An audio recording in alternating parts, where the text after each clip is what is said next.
Welcome back. Let's check in with our own Edward Lawrence live in Elizabethtown, Kentucky. He's got more from his exclusive interview with Treasury Secretary Janet Yellen. Hi, Edward.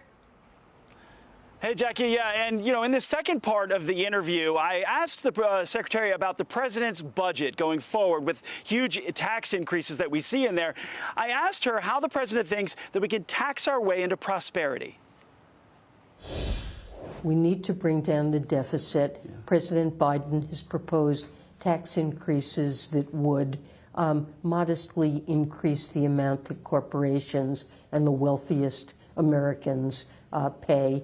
And, I think he considers it unfair for a billionaire to pay a lower fraction of their income in taxes than a hardworking school teacher or firefighter. And that's true for many of the wealthiest Americans. But even if you add up all the deficits from now through 2034, it's $18 trillion. Add that to $34.5 trillion we already have. You're looking at $53 trillion for the debt. Why not do a balanced budget now? Why not cut something in order to get there? Well, the president's budget cuts deficits by $3 trillion over the next decade relative to the baseline. And we do have a growing economy.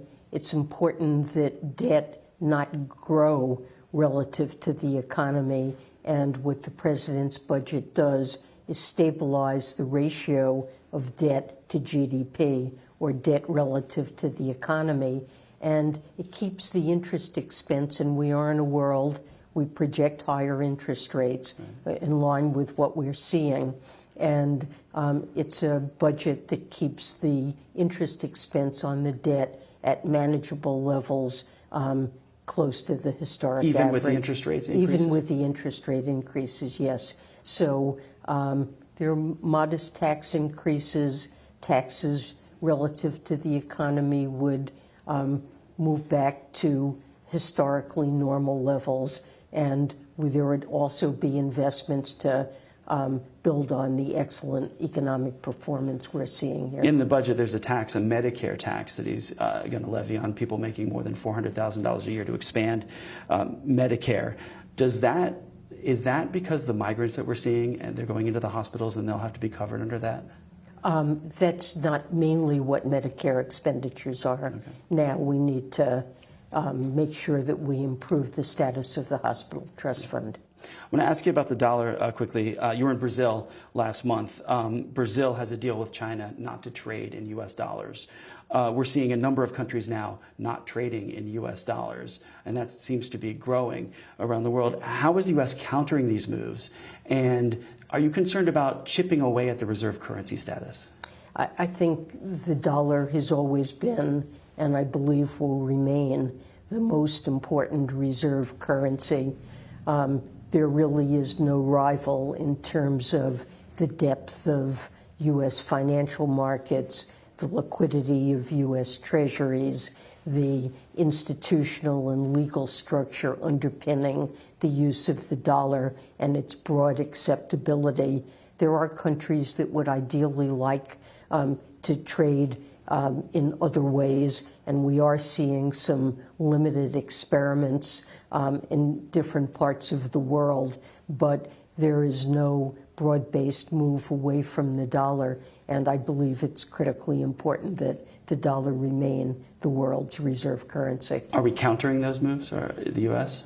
Well, we continue to run an economy where we have a commitment to low inflation and solid economic performance, and that underpins the dollar's use as a reserve currency. Last question.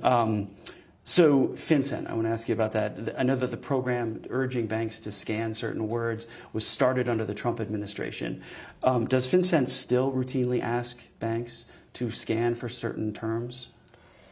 Well, what FinCEN does is it works with financial institutions to help them meet their reporting requirements. Banks are required to report suspicious transactions, and it doesn't require them to scan for particular words, but it works with banks and suggests ways in which they may be able to detect illicit payments, which is the objective.